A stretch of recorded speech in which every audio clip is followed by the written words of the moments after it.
اس نے اس کے جو یہ دعوے کی بنیاد ہی اکھاڑ دی، اور اس نے یہ ثابت کیا تجربات کے ذریعے کہ یہ بات امپاسبل ہے کہ کوئی بھی میٹر خود بخود کسی جاندار کی شکل اختیار کر لے، ایون کوشش کر کے بھی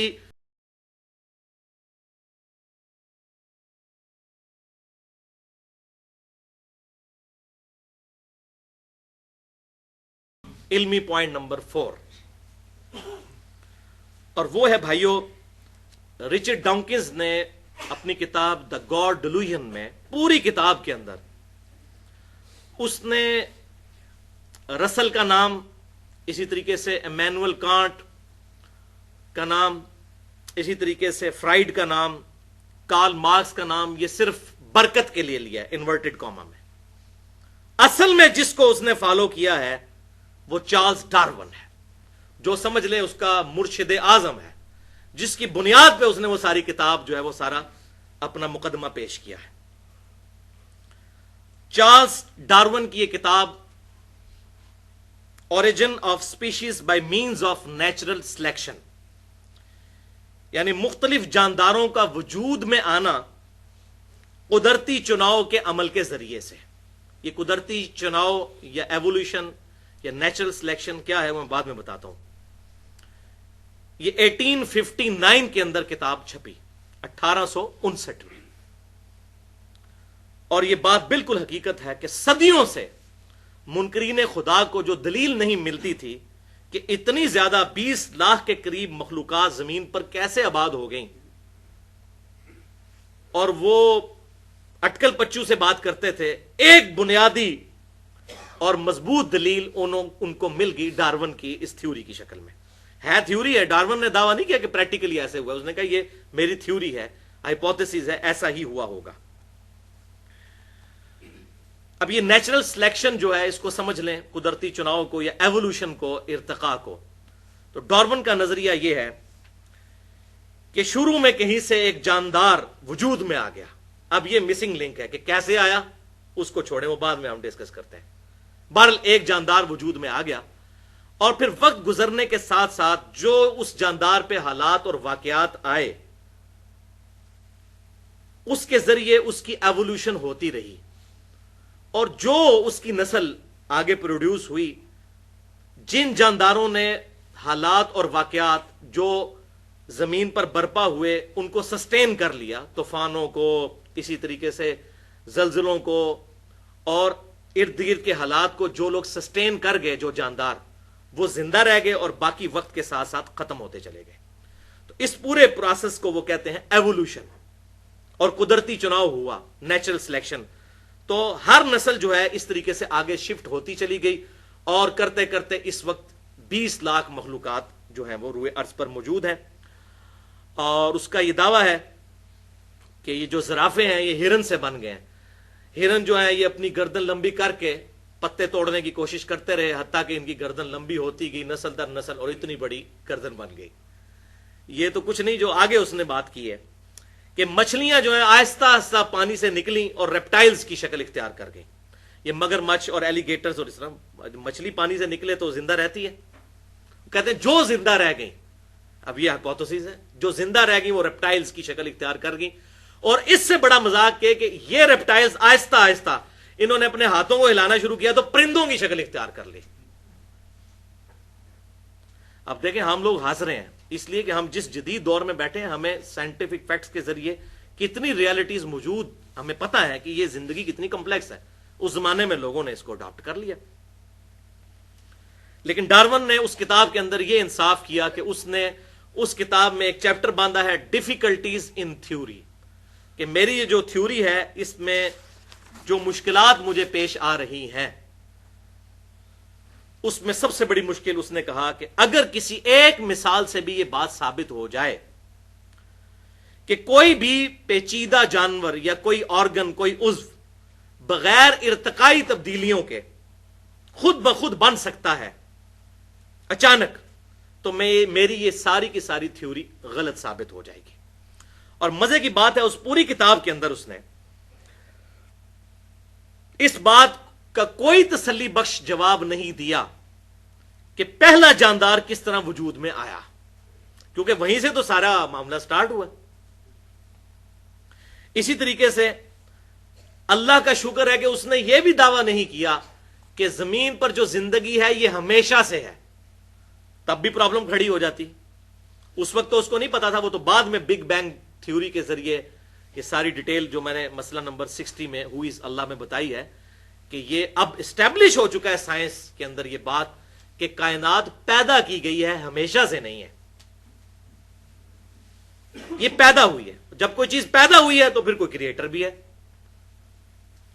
تو ڈارون کا وہ دعویٰ جو ہے وہ 5 سالوں کے اندر ہی غلط ثابت ہو گیا اس کی کتاب کے آنے کے بعد. اسی دور میں بہت بڑا ایک بیالوجی کی فیلڈ کا سائنٹسٹ تھا, اس کا نام ہے لوئی پاسچر. اس نے اس کے جو یہ دعوے کی بنیاد ہی اکھاڑ دی اور اس نے یہ ثابت کیا تجربات کے ذریعے کہ یہ بات امپاسبل ہے کہ کوئی بھی میٹر خود بخود کسی جاندار کی شکل اختیار کر لے. ایون کوشش کر کے بھی کسی بھی مٹیریل کے ساتھ کوئی جاندار نہیں بنایا جا سکتا. اب اس کو آسان الفاظ میں آپ سمجھ لیں کہ انڈے میں سے چوزا نکلتے تو ہم لوگوں نے دیکھا ہے. انڈا توڑ کے لیسدار مادہ دیا جائے, دنیا جہان کے سارے انٹلیکچوئلز اکٹھے ہو جائیں, اس لیسدار مادے سے ایک چوزا تو بڑی دور کی بات چوزے کی چونچ بنا کے بتا دیں, نہیں بنا سکتے. تو جب یہ کام کرنے سے نہیں ہو سکتا تو خود بخود کیسے ہو رہا ہے؟ جو کام کرنے سے نہ ہو وہ خود بخود کیسے ہو سکتا ہے؟ کیونکہ پہلے یہ سپونٹینیس جنریشن کا کنسپٹ پایا جاتا تھا جب لوگوں کو سائنس کی اتنی نو ہاؤ نہیں تھی.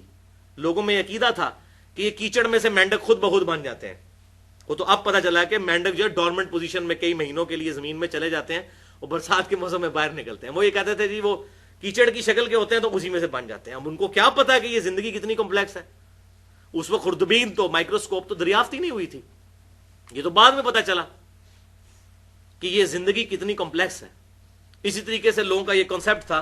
تو بعد میں جب الیکٹران پیٹرک گلن, اس کی کتاب ہے گاڈ دا ایویڈنس, خدا کا ثبوت, 1997 میں چھپی ہے, یعنی کہ کچھ عرصہ پہلے ہی, تقریباً سمجھ لیں آپ 16-17 سال پہلے. اس میں اس نے لکھا کہ گزشتہ چند دہائیوں کی سائنٹیفک ڈسکوریز نے یہ بات ماننے پر لوگوں کو مجبور کر دیا ہے کہ گاڈ ہائپوتھیسز ہی درست تھا. یعنی یہ نظریہ کہ یہ کائنات کسی گاڈ نے بنائی ہے, یہ نظریہ ہی درست ہے. وہ نظریہ کہ یہ ساری کی ساری چیزیں خود بخود بنی, یہ نظریہ درست نہیں ہے. اسی طریقے سے جارج گرینسٹائن بہت بڑا سائنٹسٹ ہے, 1988 میں اس کی کتاب پبلش ہوئی سمبیولک یونیورس.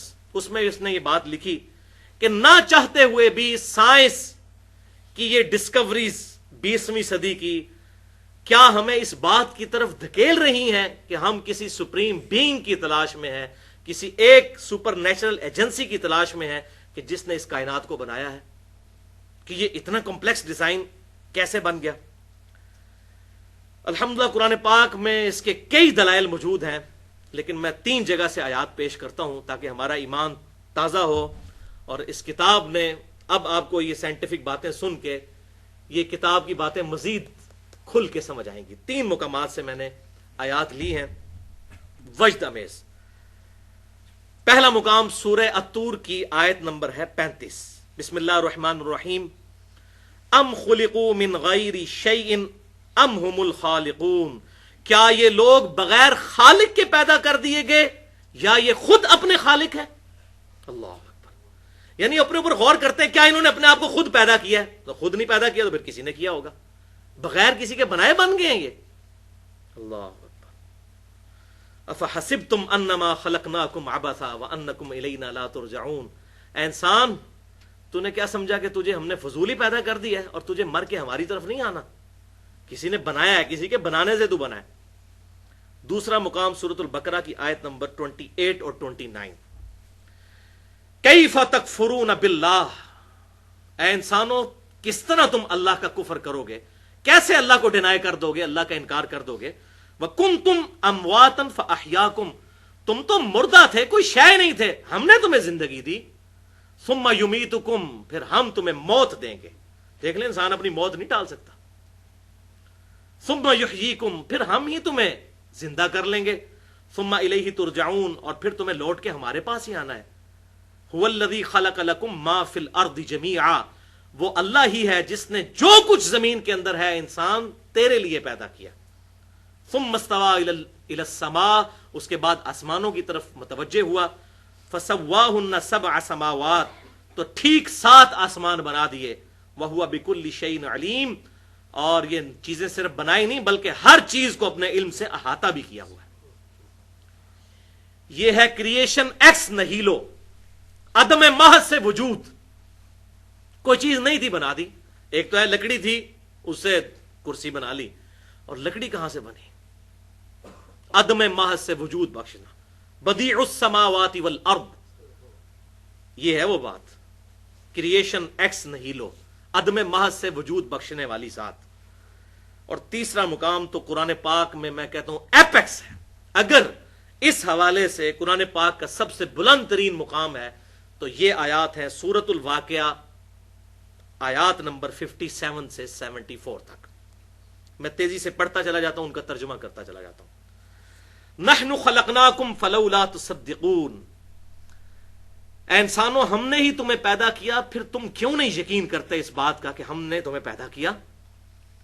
افرائیتم ما تمنون، بھلا غور تو کرو کہ جو تم منی ٹپکاتے ہو، جو انٹر کورس کرتے ہو اور منی نکلتی ہے. انتم تخلقونہ ام نحن الخالقون، کیا اسے بچہ تم بناتے ہو یا ہم بناتے ہیں؟ واقعی اللہ ہی بناتا ہے.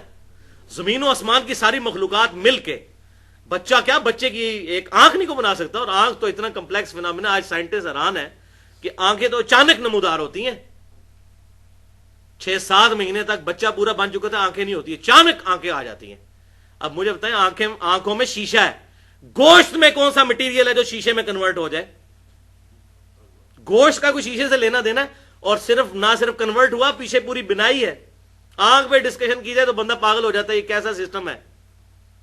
تو جو تم منی ٹپکاتے ہو، کیا تم بچہ بناتے ہو یا ہم تخلیق کرتے ہیں؟ نحن قدرنا بینکم الموت وما نحن بمسبوقین، ہم موت تمہارا مقدر کر چکے ہیں اور تم ہمیں آر نہیں دلا سکتے.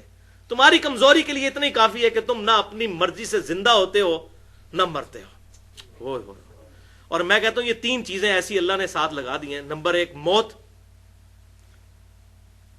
نمبر 2 نیند، اور نمبر 3 پیشاب. کوئی دنیا کا انسان 24 گھنٹے میں سوئے بغیر اگلے 24 گھنٹے نہیں گزار سکتا. کتنی کمزوری ہے، پیشاب کے بغیر گزارا نہیں کر سکتا. یہ کمزوریاں لگا کے انسان کو بتا گیا کہ تو شے ہی کیا ہے. اور یہ دیکھیں اللہ تعالیٰ ہمارا ہم نے موت مقدر کر دی ہے، تو بھاگ کے کہاں جائے گا؟ وَنَحْنُ بِمَسْبُوقِينَ، اور تو ہمیں عاجز نہیں کر سکتا. أَلَا أَن نُبَدِّلَ أَمْثَالَكُمْ وَنُنْشِئَكُمْ فِي مَا لَا تَعْلَمُونَ، کہ ہم تجھے کسی ایسی شکل و صورت میں پیدا کر دیں جو تیرے علم میں نہیں.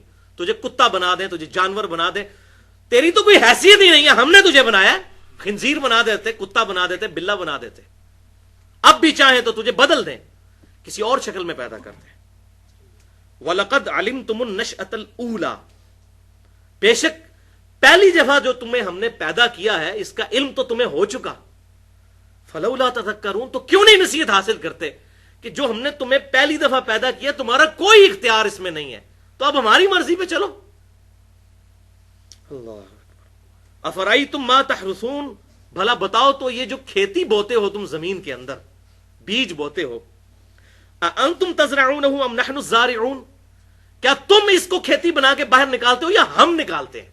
اللہ اکبر. پوری انسانیت تباہ ہو جائے اگر زمین جو ہے اگانا بند کر دے. 2 ہی چیزیں ہیں نا جی، کھانے کی خوراک اور دوسرا پانی. پانی کا بھی ذکر آنے لگا ہے، وہ تو بہت بڑی چیز ہے، وہ تو اینڈ پہ انہی آیات میں آ جائے گا، وہ تو کلائمیکس ہے. جو کھیتی جو تم بیج بوتے ہو تم نکالتے ہو یا ہم نکالتے ہیں؟ اللہ. لو نشاء لجعلناہ حطاما فظلتم تفکہون، اگر ہم چاہیں تو یہ ساری کھیتی کو بھس بنا دیں اور تم سوچ میں پڑ جاؤ یہ کیا ہو گیا، بوئی تھی گندم اور نکلا بھوسا، اب کھائیں گے کہاں سے؟ انا لمغرمون، اور بے شک پھر تم کہو گے ہم تو غرق ہو گئے. بل نحن محرومون، بلکہ ہماری تو بد نصیبی کہ ہم نے بیج بویا تھا اور نکلے ہی کچھ نہیں ہے.